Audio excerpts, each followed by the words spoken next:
some people are not able to log in Zoom, or they come in a bit later, they can watch it in YouTube. Okay. Yeah, that sounds good. Mm-hmm. Yep. I would also send you the link later so you can forward it. Yeah, I can share it around. Yeah. Okay. Yeah. If it's worth sharing, that is. Yeah. Oh, sorry. Hopefully it'll be worth sharing. Yeah. We see how we go. Yeah, sorry. It's like when it's on YouTube, it kind of like have an echo. So. Yeah. Oh, okay. But yeah, now I'm muted. Right. So let's wait for a minute or two for more people to log in, and I will start the webinar.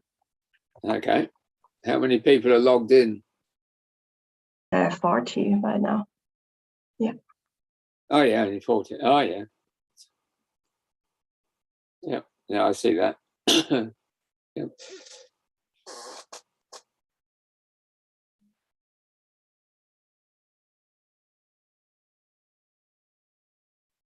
So am I presenting first or second?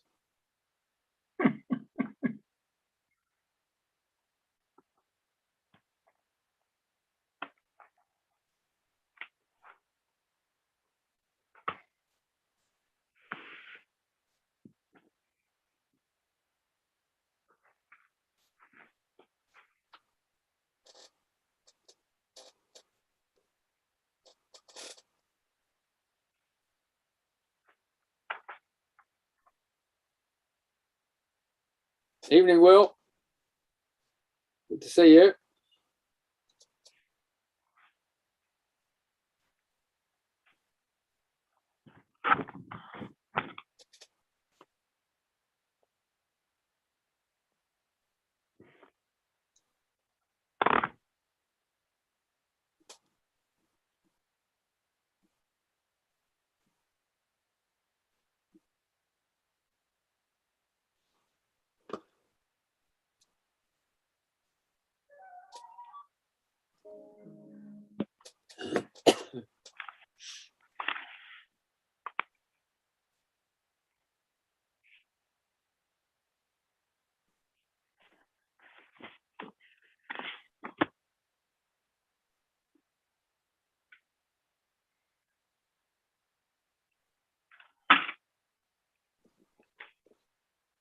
Hi, Delip. I see you are also here.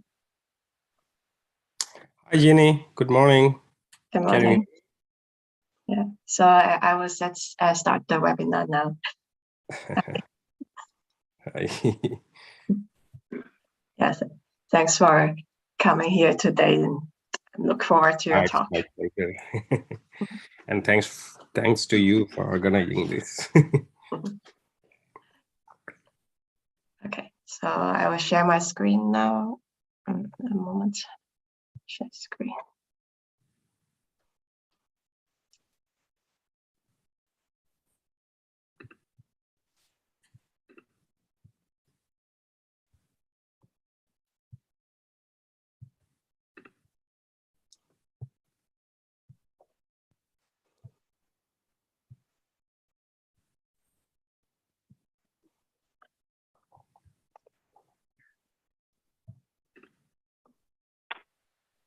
Okay, I hope everyone can see my screen.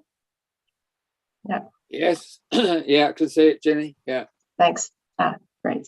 So, hi everyone. Good morning, good afternoon, good evening. I'm Jenny Chen, and welcome to the EAAF Shorebird Tracking Group webinar today.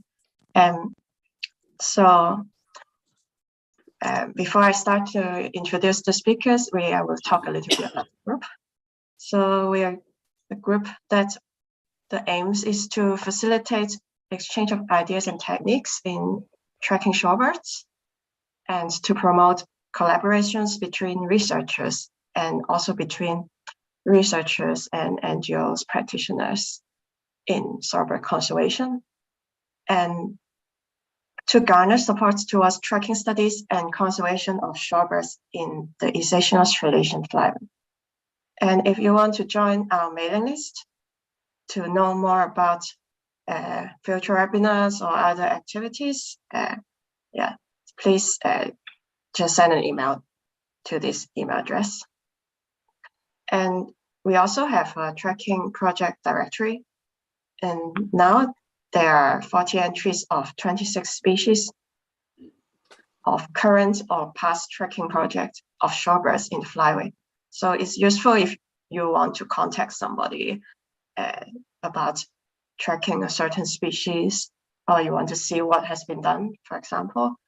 And if you have a tracking project going on or in the past, but not yet in this directory, I really encourage you to fill in this form. I will send a link in the chat. I'll put the link in the chat of this form that then I can put your project on the directory. So it's basically the species, the place where it's tagged, the birds, and the contact person of this project. So today we're very happy to have 2 speakers from different parts of the flyway. So first, we will have Adrian Riegen from the Pukorokoro Miranda Shorebird Center, who will talk about tracking young bottle godwits on their first migration. So very welcome, Adrian. The floor is yours. Okay, thank you. I'll see if I can share my screen. I have to stop sharing mine. Yeah. Oh, yeah, okay.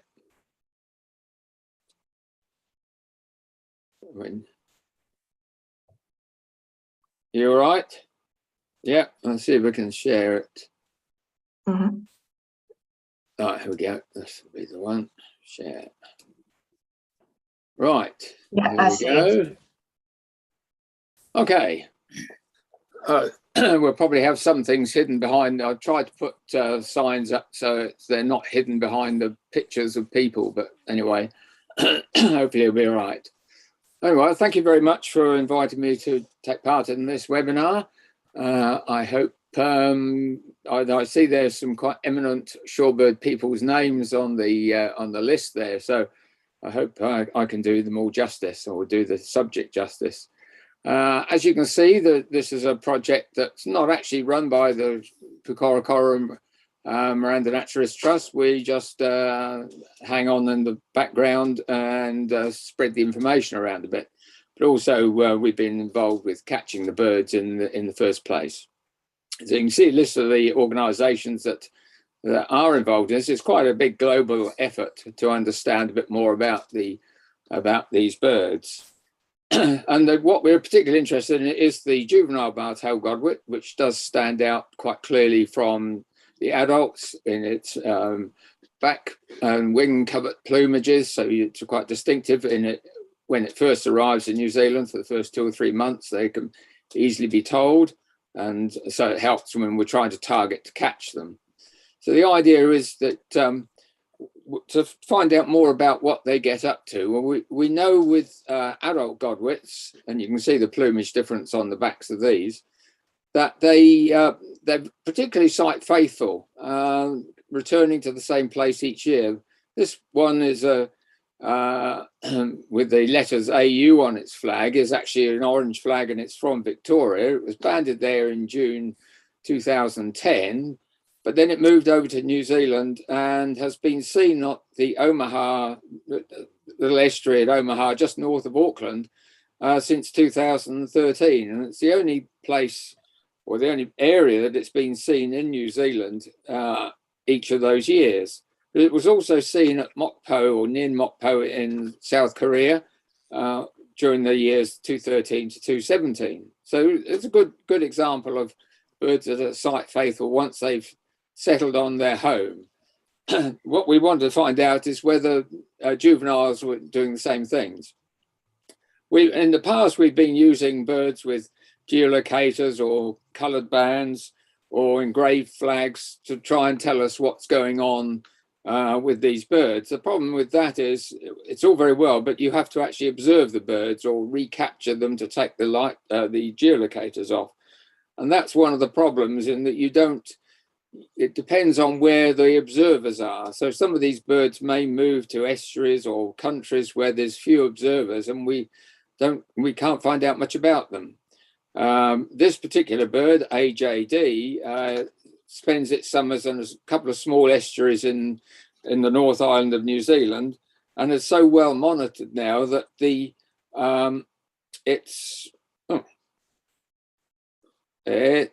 yes, okay, here we go. Its migration date has been known for most of the last year, since 2013, most years. And you can see it departs basically on between about the 23rd and 27th of March each year, but it favours the 25th of March. Now, there's nothing down here for 2021.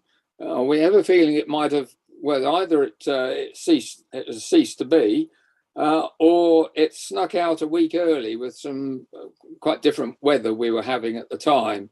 So we won't know now, of course, until it returns, if it returns. And the thing about this bird, although we've been able to monitor its departures quite precisely for a good many years, we have no idea where it's going, where it stages, or whether it breeds in Alaska, what part of Alaska it's going to. We don't. So all we know is that it comes back to the same estuary each year. So, but what we have observed is that the juvenile godwits tend to be less site faithful, and ones that we've put colour bands on or engraved flags on, sometimes you put them on one day and they've left that estuary before the next day, and some are never seen again, and we have no idea whether that's they ceased to exist, or whether they simply gone to estuaries that we don't know, or we don't observe them in, or no one visits.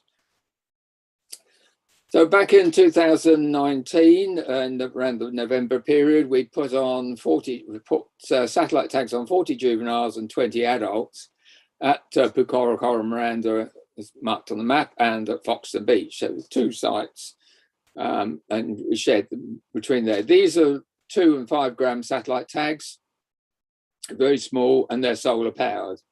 So some of those were put on at the Firth of Thames, and the others at this small estuary in the Manawatu at Foxton Beach. The beauty of that estuary is that you can stand in front of one of those houses and basically see all the godwits that are in that estuary.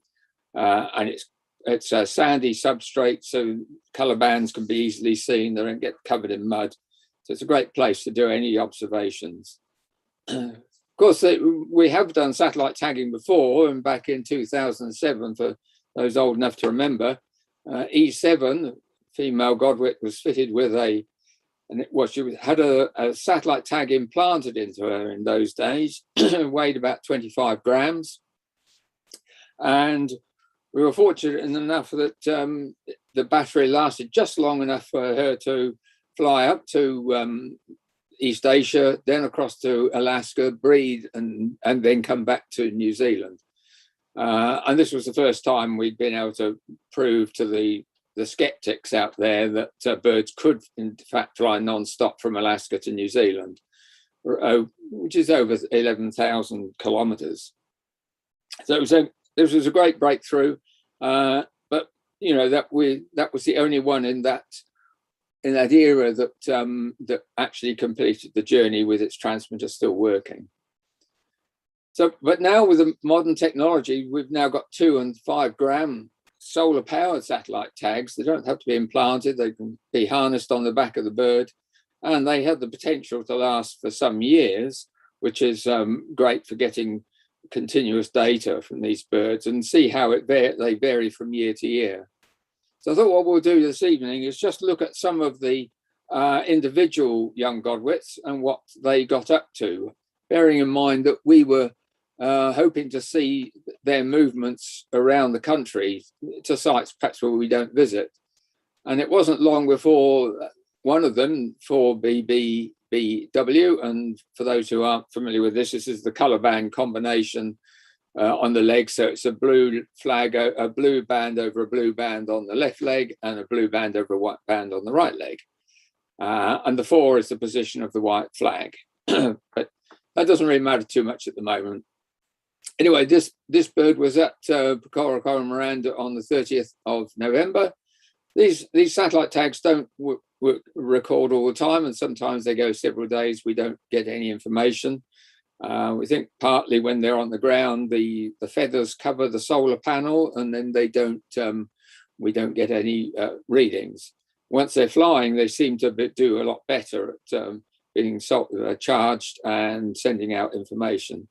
So this one appears to have gone in a straight line down the North Island, but that's just connecting 2 points where, when the 2 points where it was last seen or reported from. And then it appeared to follow the coast all the way down to south of Dunedin, but was there by the 2nd of December. But not content with that, it turned round and flew back to Lake Ellesmere near Christchurch, and it spent 5 days there before flying overnight up to Farewell Spit at the top of the South Island. Whether again it flew in a straight line or went round the coast, we can't be sure. It's just that it reported in on the 8th, it was still at Lake Ellesmere, and at 6:30 the following morning it was at Farewell Spit. And it stayed there until 7:30 in the evening when it took off. And by 6 in the morning, it had dropped into a small harbour on the west coast of the North Island called Carfia. Not quite sure whether it stopped very long, couldn't have really stopped very long because by 8 o'clock it was already up on the Manukau Harbour up near Auckland. And then by 10 o'clock, it was back at, about 7 o'clock in the evening, it was back at the Pecora Miranda, having flown 2,300 kilometres in the 10 days, and of course wasn't seen by anyone. So this is showing where the satellite tags are so valuable, because no one actually saw the bird in any of those places. A couple of weeks later, it flew on down just a short journey down to Tauranga Harbour, where it stayed, and we'll catch up with it a little bit later. Another one that was also banded at Foxton, this one trundled south to Lake Ellesmere, somewhere around, and it was there around the 28th of March. Again, we don't know exactly what route it took, but we do know that it was at Lake Ellesmere on the 28th of March. And on the 3rd of April, it was 450 kilometres away in Invercargill. It was right at literally the last estuary where we have Godwits on the whole East Asian Australasian flyway, the last reliable place for them. And so did it fly in a straight line, as the dotted line would indicate, or did it follow around the coast of Dunedin, or did it do something quite different? Well, we now know that Godwits, anything we think about Godwits, they throw out the window and they do their own thing. And this one, to get from Lake Ellesmere to Ararua Bay, did in fact do it the long way by flying all the way to New Caledonia, stopped there for about 12 hours, and then turned around and flew all the way back. At one point, we wondered whether it was going to miss New Zealand completely and continue into the Southern Ocean, but it veered in towards the west coast of the South Island, and potentially flying straight back, knowing where Lake Ellesmere was. Potentially it was going back there, but it could have been looking at the Southern Alps, which rise up quite high along that coast, and decided that was too much of a barrier for a young bird that was still, it's extremely unlikely it carried any extra fuel for this journey. It presumably got caught up with adults that were leaving Lake Ellesmere in the excitement, and then realised once it got to New Caledonia that it wasn't really supposed to do this until it was at least 2 or 3 years old, not just a few months old. And so it turned round. Anyway, once it got to the coast, it didn't stop there. It went all the way around to Ararua Bay, arriving there on the 3rd of April. And that's where that one stayed. And we'll come back to that one a bit later. Oh no, we'll carry on straight on with that one. So it stayed there for almost exactly 2 years, just a week off 2 years. And sometimes you wonder whether the transmitter is actually still on a live bird, because it hardly seems to move at all. But then all of a sudden, on the 22nd of March, it took off and headed towards Australia, the most westerly course we've ever seen on any of our satellite tag birds. But gradually it veered around to the more direct route from the North Island that birds take, and then stopped on one of the small islands in Japan. We had hoped it would go all the way to the Yellow Sea, to the top of the Yellow Sea, and possibly be the longest northward migration. But anyway, it stopped short. And then after a couple of weeks there, it did move on up to Yalujiang, and that was all good. And it's still there at the moment. And just having looked this evening at it was last recorded on the 7th of May up there. So that one's doing now what it should have done, but at the first year, it certainly did something different. Now, this is the first one that we looked at, the one that did the loop round New Zealand in that 10-day trip, that then stayed at Tauranga from December 23rd, 2019 until March of 2021. So that spent, the whole time. It did do little day trips around the area, but basically stayed in the Tauranga harbour area for that time. Then took off and flew up to South Korea, and doing the usual thing, and presumably travelling up with full adult birds. And after a week or two there, it moved on up to further north in Korea. But then it didn't go any further, and it sat there and sat there and sat there, and the months went by, and it got to the 3rd of September. We wondered whether it was going to attempt to come back or what it would do. It's unlikely it would stay there all winter. So was it going to make the journey back to New Zealand? Or was it potentially going to go back to Australia, picking up with perhaps the Mensbury eye bar-tailed godwits, the subspecies that spends the non-breeding season mostly in northwest Australia. And so it was potentially that's what it was hooked up with them. On the 6th of September, it got caught in a storm around the Philippines and couldn't make its mind up whether to go north, south, east or west, but did loop round and continued on until, unfortunately, that transmitter stopped transmitting on the 9th of September over Indonesia. So we don't know what happened to it, whether the transmitter failed or fell off or whether the bird failed. It hasn't been seen as yet, either in northwest Australia, as far as I'm aware, and it hasn't been seen back in New Zealand. But there's hope that it is still alive, and with the colour bands, if it does turn up in New Zealand, we'll back at Miranda or Tauranga. Hopefully one day it'll be seen. This is another example of a young bird going off. This one started at Foxton, then moved around the southern coast of the North Island and ended up at a place called Matarangi on the Coromandel Peninsula, not very far from the Firth of Thames and Bucora Miranda, on the sort of eastern side of the country. And from there, it did everything as normal. It sat around from December 2019 until March 2021, when it presumably again picked up with adults and off it went up to the Yellow Sea. Interestingly, it went to the one place and basically stayed there for 2 months, which is longer than normal for a bird that's going to breed.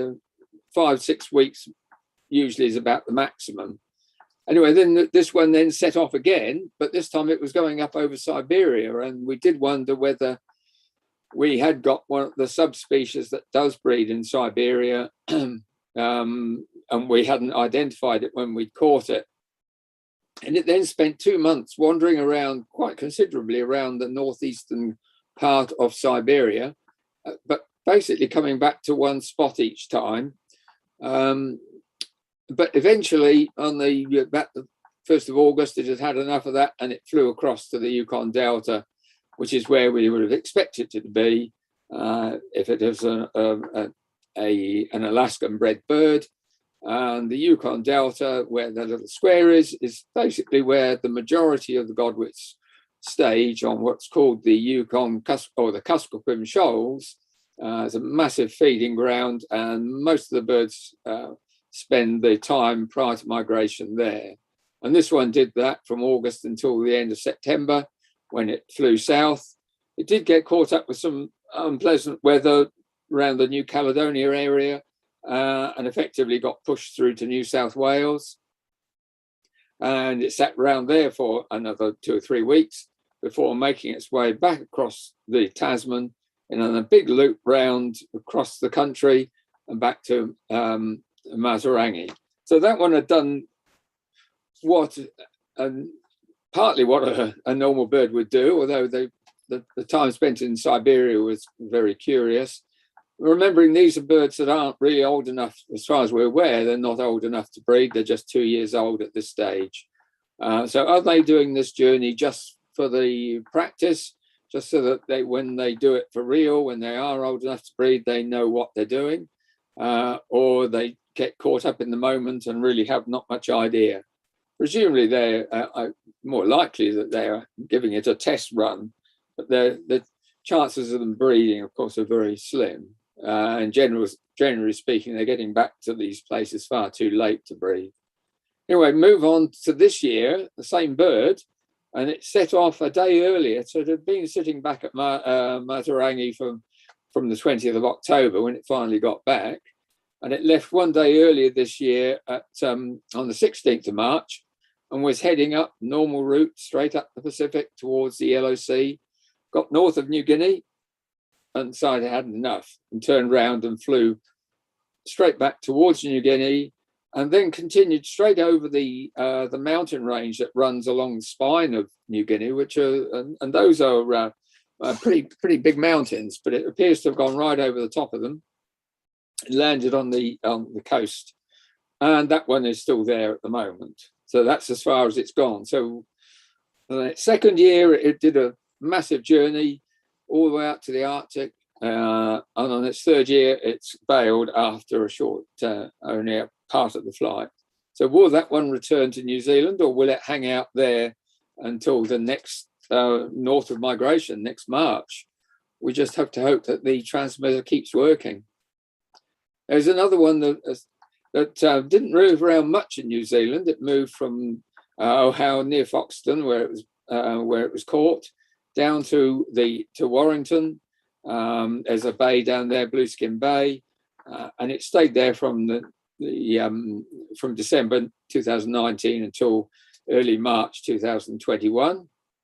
And there's a great photo of it down at that site, and you can see the colour bands and the flag on it.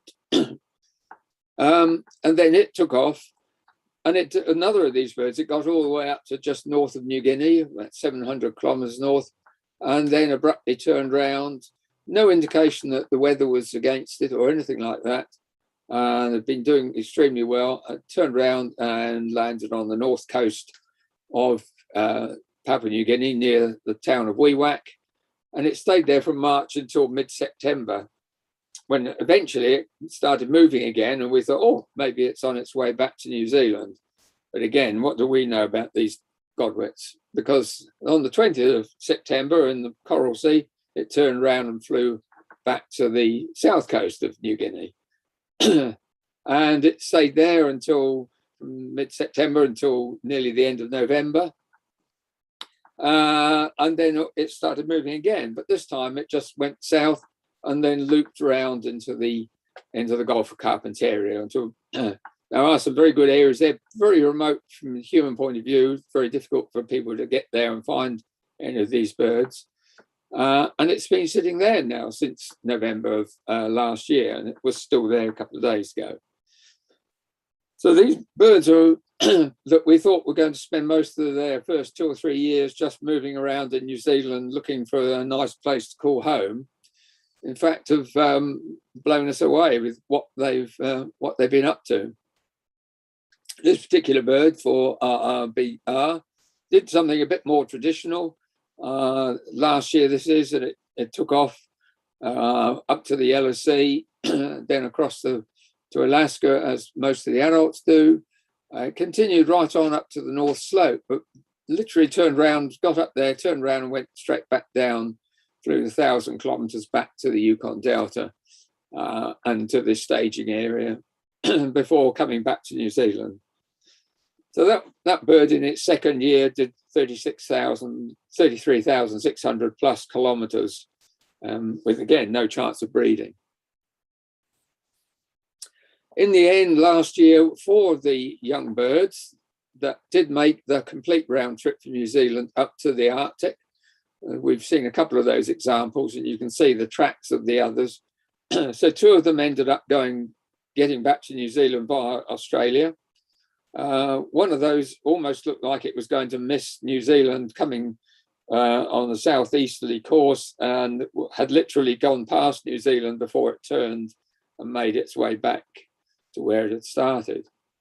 So again, quite extraordinary that these birds have done what they have done in their first 2 years of life, when they're not really going to be breeding, but they're giving it a go. As you see from these maps, these are ones I've put together, tidying up to make them look as neat as possible, because usually we get the data looking more like this, and you can see some little outliers where you get a bird looks to have flown about 4,000 kilometers one way and then 4,000 came back and then swung that way. We do get quite a few anomalies with these readings, these signals, and so I try and make the maps up and delete those which clearly it hasn't been doing those dog legs. So to make the data simpler for people to see. So where are they now? These young birds are all, this is where they all are at the moment, or between the 6th and the 8th of May. So we've got 5 sitting up at Yalujiang, up in the north of the Yellow Sea here, and one of those is in North Korea at the moment, but it's a cross-border, one big estuarine system. One of them is just across the border. This one has been sitting in the same area of North Korea all the time. It's 7 o'clock. And several of us from the Pukarakara Miranda Trust have actually been to this area and know it quite well. And then the other 3 are on the east, the western side of the Yellow Sea. One, Shanghai is down in this little area, so they're scattered up the coast. But the Yalujiang, this area up in the north of the Yellow Sea, is sort of Godwit central. That's where the vast majority of Godwits do stage. And so that's, you would expect to see more of them there. And then the other 2 here, one in New Guinea, as we said. There is also one back still at Pukarakara Miranda. It's a bird that I failed to put in there, but it sort of set off on migration and then returned. And we thought perhaps it would go again, but it's decided to stay there for the whole season. So we should just go on and talk, although we were talking mainly about the juveniles, I'd like to talk, just to bring in the record-breaking Godwit that a few people will know about. This is for BBRW, who has done what Godwits do. They fly directly up to the Yellow Sea, refuel, go across to Alaska, breed successfully or otherwise, and then come back. And this particular male is stuck to a pretty typical pattern each year for those 2 years we've been tracking him. And on their return journey, in 2020, he broke the long distance record, flying 12,100 kilometers, or a minimum distance to get back to New Zealand. But not to be outdone, this year he set a new record of at least 13,050 kilometers by flying across to Australia. So clearly, if he wasn't going to set a new record if he flew straight to New Zealand, and south of Tonga did a dog leg and turned around, again, most likely because of the weather, and ended up in New South Wales, having flown at least 13,050 k in 239 hours, so an hour under 10 days for that journey. And then what happened next? Well, he flew back across eventually flew back across the Tasman, knocking out the 2,250 k in 37 hours, averaging about 60 k an hour. And we know from most of the satellite tagging we've done that the birds generally average around 50 to 60 k an hour for their entire flight. That's a land speed, of course, depending on the air movement they're in, that can vary considerably. And we've got to do a bit of promotion. This particular godwit is now on a tea towel. So his epic journey is on a tea towel, which you can get from Pucara Miranda. And I should add that for those who want to learn more about these godwits, you should get hold of a copy of the Godwits, the Long Haul Champion by Keith Woodley. Again, that can be bought through the shop at Pucara Miranda. And of course, none of these stories could be told without huge effort put in particularly by the people who go out to catch these birds, working through the night often to catch these birds, and then to keep looking for them and monitoring them and then putting the stories together. So it's a huge effort by a lot of people, and it's all very much appreciated. So that's a brief summary of what these birds have been up to. I'm happy to take questions if people have them. And we're just finished with the record breaker. This photo was taken of him when he landed in New South Wales by Jeff White, literally an hour or two after it had landed. Jeff got the call that there was a bird was in his area, went out and found it. And so this is a bird that's just finished flying at least 13,050 k, possibly quite a bit more, but we've put a minimum distance on it. Okay, thank you. Thank you. Thank you very much for the nice talk.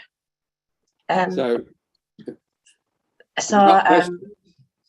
see already a question in the chat by Chris.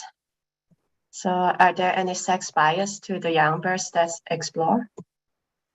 Is there, sorry, what's that one? Where's that? Are there sex bias to the young birds that do the exploration? Well, we don't know enough about that. We did put tags on the males and females, and they both do move around. But no, it's a bit hard to say. We haven't got enough information on that. All the male ones have stopped working, I think, now. So we only got the female ones on the females. I see. Yeah, so if someone wants to ask a question, you can also raise your hand. So in the bottom of the Zoom, there's a reactions button. And if you click it, there's a raise hand button. And then you can ask your question live. Or you can type it in the chat and I will ask it for you. Yes, so Julie Keating asked, do the tags eventually fall off? Yes, yes, they probably do. I mean, they should do at some point. The harness was likely to just wear out. And I mean, some will have already fallen off. We don't know unless, well, we have seen birds that are back at, in New Zealand, we've seen them, and from the colour bands, we know they had satellite tags, but they no longer have them. And so, yes, they do eventually fall off. But we're hoping to get a few more years out of some of them before they do all fall off. Yeah, thanks. I should say that I do update, and some of the people listening tonight will know that I we do a post on the Facebook page of Pucara Miranda, and I update that when the birds are actually doing something. Then I update it most days with interesting bits about these birds as they migrate. Usually trying to speculate about what an individual bird's doing, and of course every time I get it wrong because they do something completely different. So there is that for people who want to follow this. Once the birds start moving, most of these birds that are still in China, a lot of the godwits will already be on their way to Alaska from China or from the Yellow Sea. But most of these birds that went up there last year left a bit later in the season. So one's perhaps breeding on the Seward Peninsula or up in further north on the North Slope. And so they don't need to leave the Yellow Sea quite so early. But of course, these birds are still maybe too young to breed.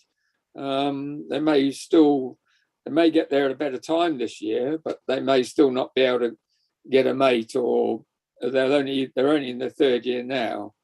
So we're not quite sure whether any of them will breed, but hopefully we'll find out, get some idea of how long they spend. What we do know is that birds tend to stay, once they fail on the breeding grounds, they tend to move to the coast of Alaska quite quickly.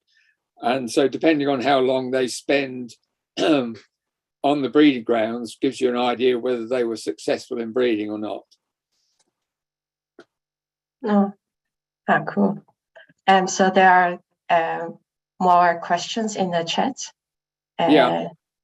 So how many birds are tagged each year, asked by Robin Muller? Yeah, we don't, this is a random thing. We don't do a particular numbers any one year.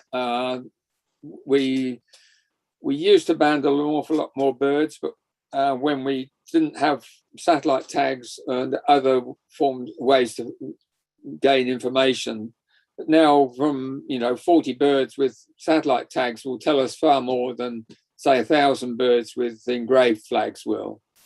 And so we don't tend to we're not doing a great deal these days. Yeah. And another questions, do we know at the other end of the age scale how long they will do these long haul migrations? Well, there's certainly birds that are in their late teens that we know of, and even into their 20s, and they do disappear from New Zealand every summer. So we're assuming that, but then they return. These are ones with engraved flags and so on. So we're assuming they're doing it well into their 20s if they live that long. We do know that some birds, from tagged birds, some are sitting out the northward migration. We've got one at Miranda at the moment that didn't migrate north last year when it's old enough to do so, and it didn't migrate again this year. So whether that's got some underlying problems or it just can't be bothered, I don't know. I'm not sure about that one. Okay. Another question. Are you looking for a sponsorship, and how are you funded, and how can we help? Yep. Send. I mean, there's more studies that we want to do, and yes, send us as much money as you like. We'll use it. One of the things that we're particularly interested in doing is trying to find out the altitude, the flight altitude for these birds. Incredibly long distances, 12, 13,000 kilometers. Is this all done at one altitude, or is it done at varying altitudes? And some studies have indicated with other species that they range quite a lot vertically over their migration flights. And so we'd really like to get some idea of what sort of altitude these birds fly at and how they cope with the headwinds and so on. Do they just battle on through them, or do they try and avoid them by climbing higher or lower? Yep. I mean, these satellite tags cost about $5,000 US each, and so we're always looking for funding to put some more on and to learn some more. Great. So most of these birds, I'll just say most of these birds are caught for tagging. We catch them either in cannon nets, but usually for this sort of work we do them with mist nets as well, or particularly at Miranda, because you don't want to catch a lot and you want to be able to get them out again quickly. So we catch them at night in mist nets, and then they can have the transmitter fitted and released within a few minutes rather than maybe a couple of hours if they're caught with cannon nets. I see. Great. So there are 2 or 3 more questions in the chat, but because we have a time constraint, so I think Adrian, if you can answer them in the chat. Yep. Yeah. I'll do Great. that. Yeah. So then we Okay. can now move on to our next speaker. Stop. I'll stop sharing. Yep. Okay. So our next speaker is Delip Das. He's from the Jagannath University in Bangladesh and also the University of Groningen in the Netherlands. So he will talk about the Godwit and Curlew tracking projects currently in Bangladesh. So welcome, Delip. Thanks for being here to give us a talk about this interesting topic. Thank you, Jenny. Can you hear me? Yes, and the floor is yours. So feel free to share your screen. Yeah, first I'm trying to share my screen.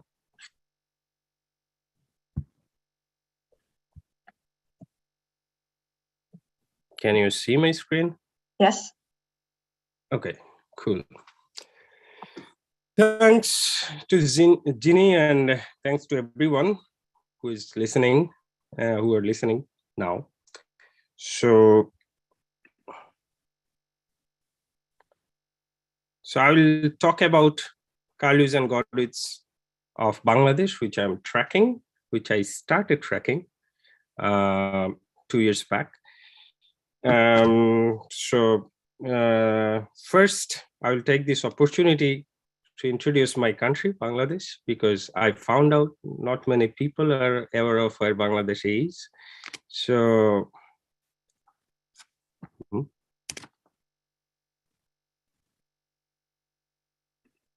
okay. So this is the global map, and you can see the Bangladesh is highlighted here. It's a very tiny country. Look at it in South Asia. So you can see it's basically it's belong to the Indian subcontinent and mostly surrounded by India. And on top of it, it's the mighty Himalayas. And also this beautiful map I found out in the internet shows how like one of the three major rivers like Ganges, Brahmaputra and Meghna, these three all flowed inside Bangladesh and then went to the Bay of Bengal and then to the Indian Ocean. So it encapsulates it is indeed one of the it is the largest delta of the world. So Ganges, Brahmaputra, Meghna Delta.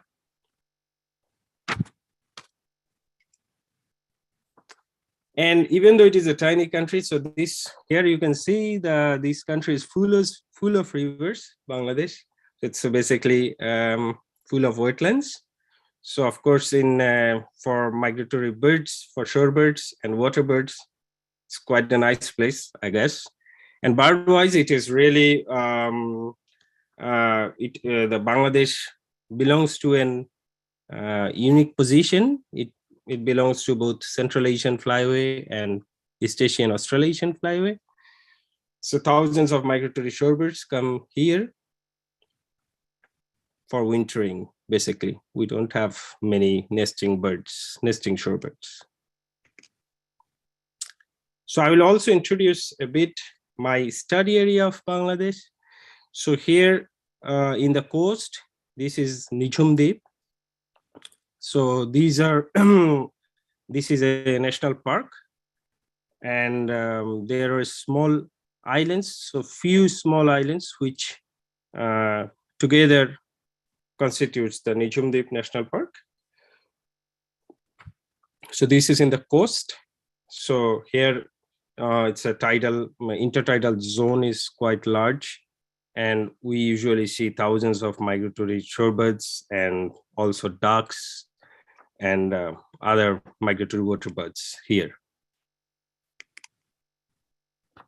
And this is, we have a very unique ecosystem. We call it Haur, which is basically down to the Meghalaya hills. So it's basically goes underwater for about 6 months, and then it stays dry and become small pools, and where we see mostly thousands of ducks and also shorebirds during winter. So this is Tanguar Haur, which belongs to the north of the country. So it's a freshwater wetlands. So here you can see the intensity of flood, like how flood changes this whole landscape area of Tanguar Haur. So this map really shows it nicely. So it's basically like I just came from Bangladesh in March. So I was working in February, so it was dry, and now the places I camped, this is basically around 4 meters under 4 meters of water. So yes, for tracking birds, so I tracked basically so for 3 species: curlew, godwit, and whimbrel. And I captured and we actually use this color combination, especially for godwits.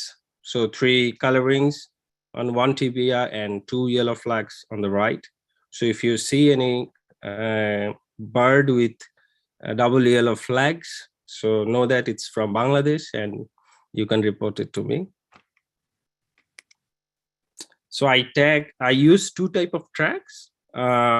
So 10-gram ornitholo tags for curlew and whimbrel, and 4-gram HQXS global messenger tags for godwits.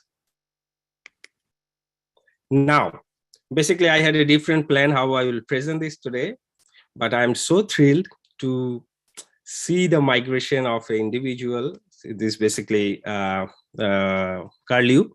So I tagged it in I captured and put track on 17th November in 2020. So basically I did capture some other curlews as well, 2 others. And this one particularly completed the whole cycle, and I have the whole tracks. So when I was digging out, I was so thrilled. So I thought I will just share this individual's personal journey. And so I'm thrilled to share it. So that's, now we are going to see. So this individual name is Nijhum Deep, Nijhum Rani, because I captured it from Nijhum Deep. So Rani means like queen. So Queen of Nijhum Island, you can say. So it started its journey from 2nd April 2021. So it started from Nijhum Deep. And as I showed you before, that there is a big barrier of Himalayas. So you see, it's basically tried, it took a 20 hours flight almost. So it tried to cross the Himalayas at first, went to Nepal almost. And then it came back again for somewhat reason it couldn't cross, probably because of the bad weather. And it almost came another 300-400 kilometers back to Chandpur, area called Chandpur. And it almost went like altitude wise, like 5,000 meters. And then it came back to like 1-2 meter height. And like it covered 1,350 kilometers in this 20 hours flight. So from Chandpur, so it was its first try, and then in the second try, it actually crossed the Himalayas within just 10 hours flight, and it crossed 764 kilometers and up to like 6,000 meter altitude. So this is quite impressive that within 10 years, within 10 hours, it crossed the Himalayas, and it reached to Tibet, China, a place called Niumo County. So I'm actually, when I was digging in, so I saw the really nice and rugged terrain. So I thought like, let's fly with it let's see how rough it is to fly for a bird. It was around 800 kilograms. So, no, sorry, 800 grams, not 800 kilograms. So from Niumo country, Tibet, it took another 4.5 hours flight and covered like 214 kilometer. And please mind that this is quite a high altitude area in the Himalayas. So it's around 7,000 meters. So it flew for 5 hours. And so there is a like short stretch of flight here. I imagine that it's very rough terrain, and also the weather is quite rough. So the temperature was roughly minus 16 degrees Celsius. So it's very cold as well. So from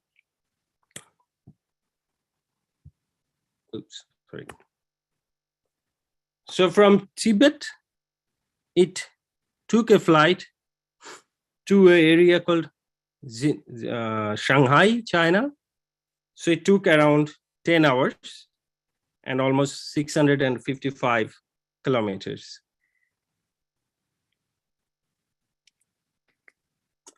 Next step was from Shanghai to Xinjiang, if I pronounce it right, Ruqiang County in Xinjiang, China.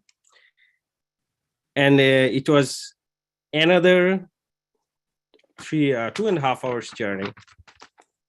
And here it is still very high altitude areas, around like 5,000 meters.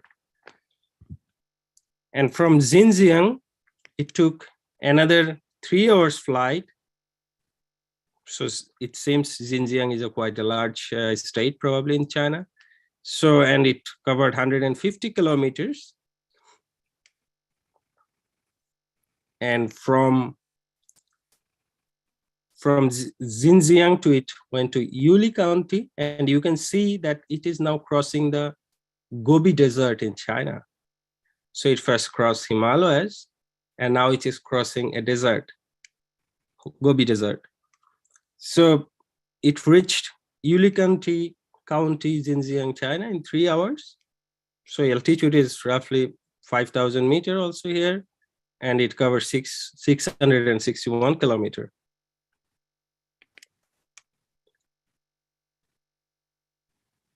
And from Yuli County to it continued going on towards north, went to Luntai County, still in Xinjiang. And just in 1 hour, it covered around 50 kilometers. So here the elevation is quite low, around 1,000 meters.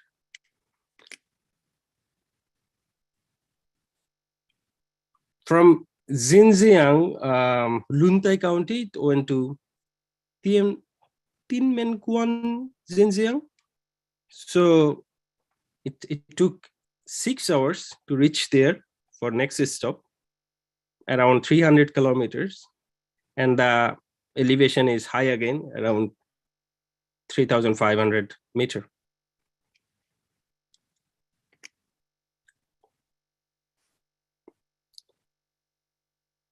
From Tinmenkuan, it reached Xinuan County, and this terrain looks a bit different and green. It's still in China, and it took another 6 hours and almost 400 kilometers. So from here, from Xinjiang, it took the next flight of another 6 hours and reached Kazakhstan in place named Alakol. Still the elevation is quite high, like 3,500 meters. So from here, it took a small stretch of flights, like next 1 hour flight covered 85 kilometer distance and reached another place called Sagat in Kazakhstan.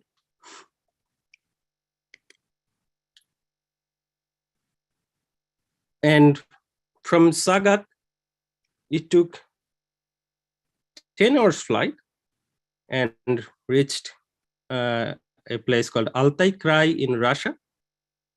So it's almost covered 1,000 kilometers, and elevation is around still 2,300 meters.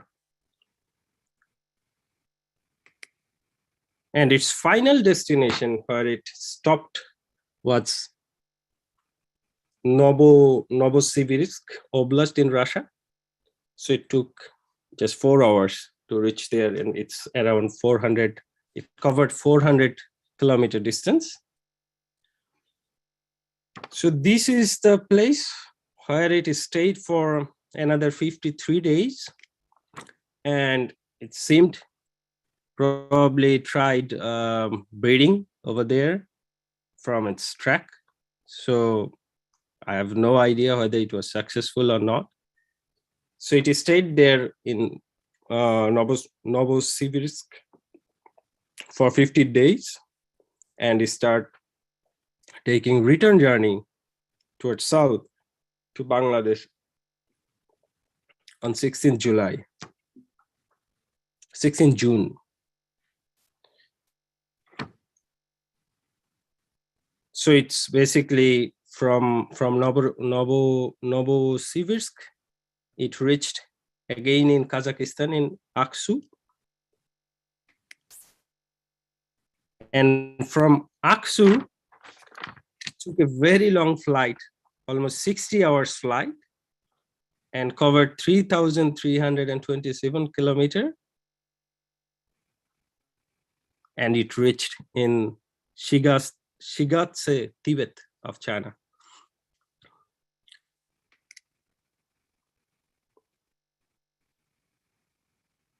And from Tibet, it went to Nepal.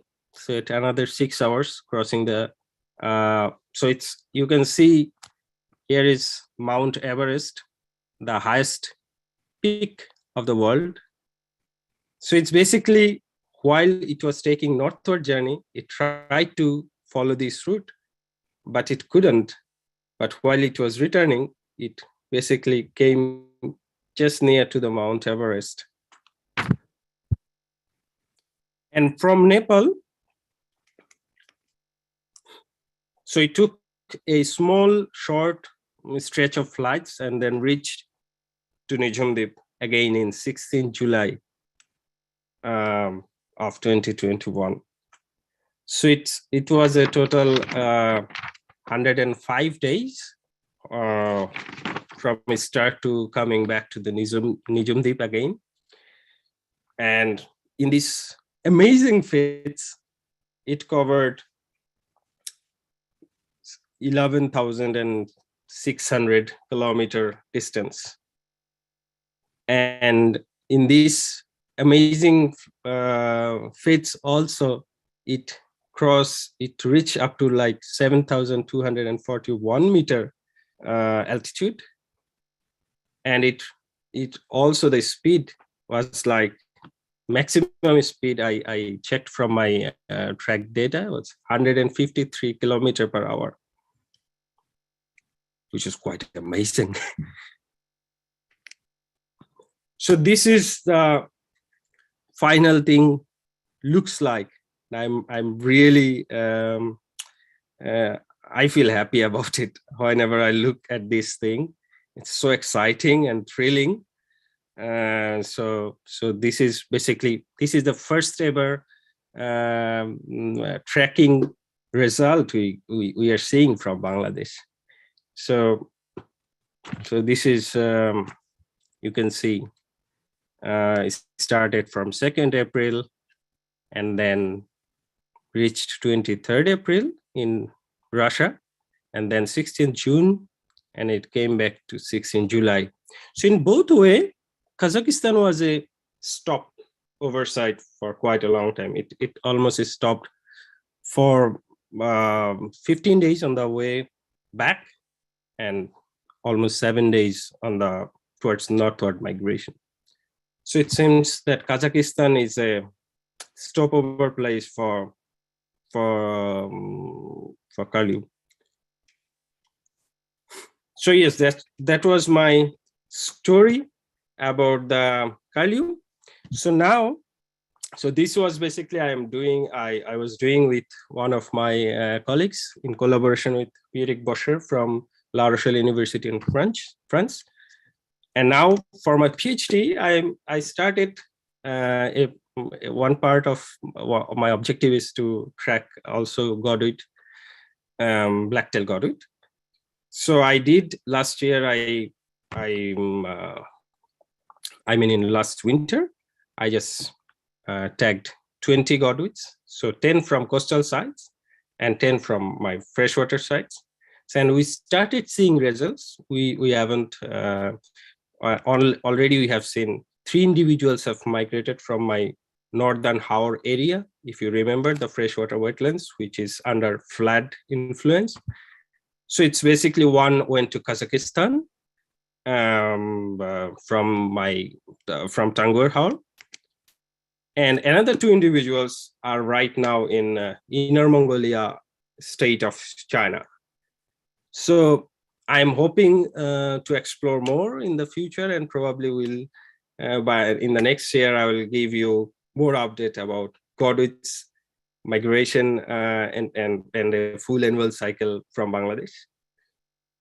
And I have also tagged 3 whimbrels, but they're still in Bangladesh. They haven't taken the flight yet. So of course, in this process, I had to take help of many persons. And I'm especially thankful to my student volunteers who did amazing job in the field, and also in the process of managing color tags and tracks, and support from my current supervisor, TNS Piersma. And I'm thankful to Chris Hassel for managing my color tags and also providing me the yellow flags, Yosh, Drew. And this is funded by Bangabandhu Science and Technology Trust Fellowship, Ministry of Science and Technology, Government of Bangladesh, and also funded by French Embassy, Dhaka, and from my university, Jagannath University and Groningen University. Thank you. Thank you, Delip. Thanks for the nice talk. Very interesting information. It's very, very exciting and new tracking data you got. So we have already quite a few questions in the chat. Let me check. So there's a question from Sharon Granham. Do birds have a special adaptation to cope with lack of oxygen at high altitude? So there is, for birds in general, there is evolutionary adaptation where they can, take flight and cope up with. But to be honest, I do not know about how they cope up with when they cross Himalayan terrains in such altitude. Yeah. Thanks. Yeah, let me check if there is other questions. Yeah, I find it very interesting that this curlew can do this direct flight south, but on the way north, it had to stop a few times. Do you think it's related to the wind, or some environmental factors differ between north and south migration? I guess so, and also it crosses the mighty Himalayas, so there, and that's a rough terrain, I would say.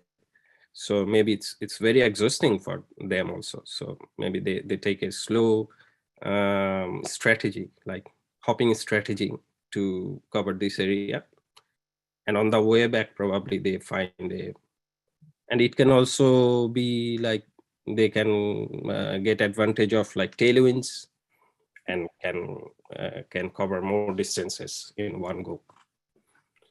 Yeah. Yeah. Oh, okay. So there is a different, a new question from Wei Lei. What's the habitat of stopover in Xinjiang and Qinghai? So that's the provinces in China you mentioned.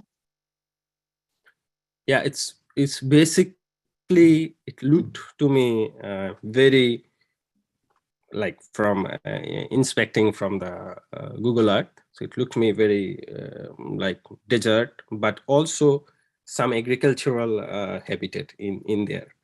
So it just stopped there, and I see a pattern always. It stops near river, near water bodies. So it take a stop near either a lake or a river stream, something like that. I see.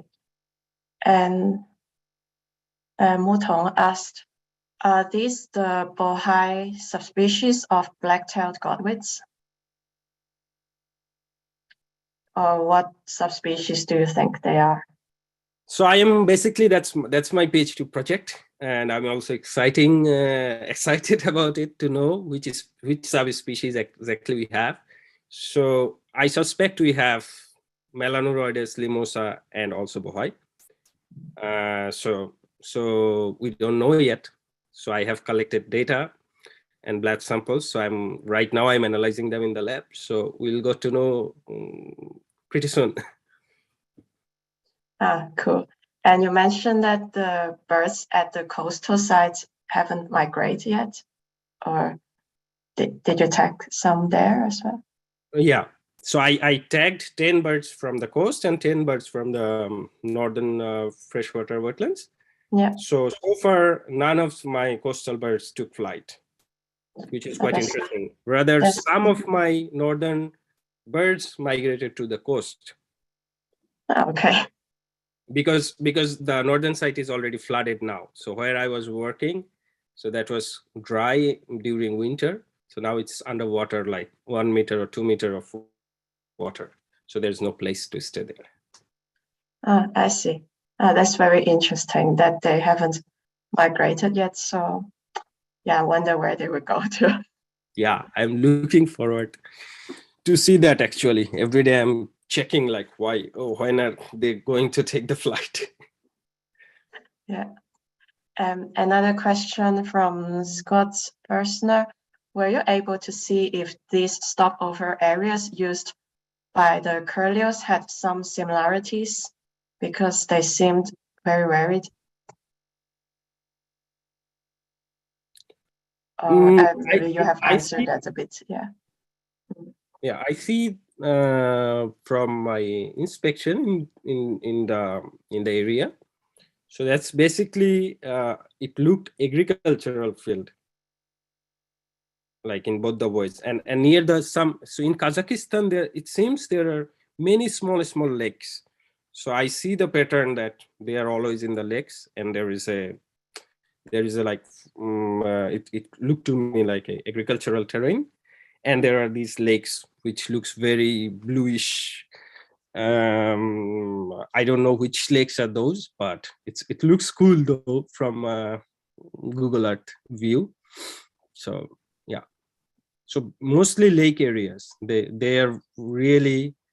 really use these lakes.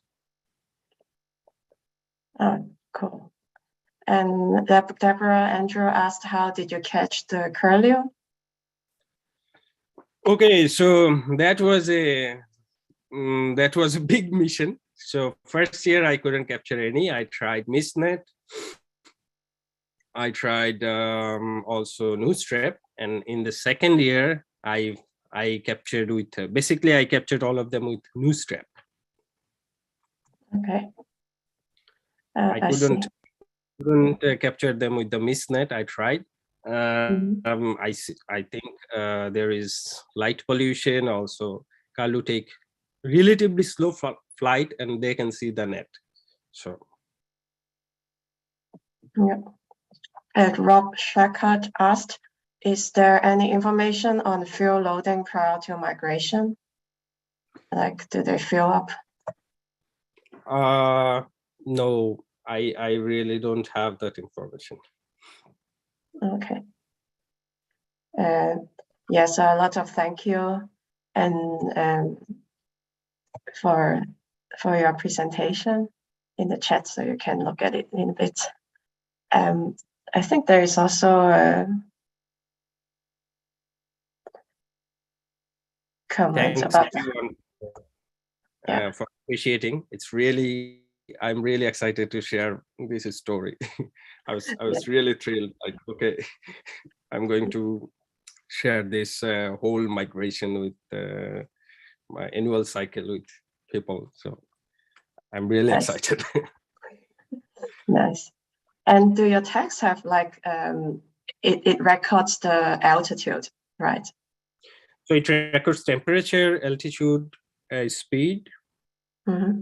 The temperature is not that much reliable because of the body temperature and the environment thing. So it's not true, but yes, altitude and the speed I can take, and of course GPS locations. Cool. Wow. So you can really track the height the Curlew climbed while crossing the Himalayas.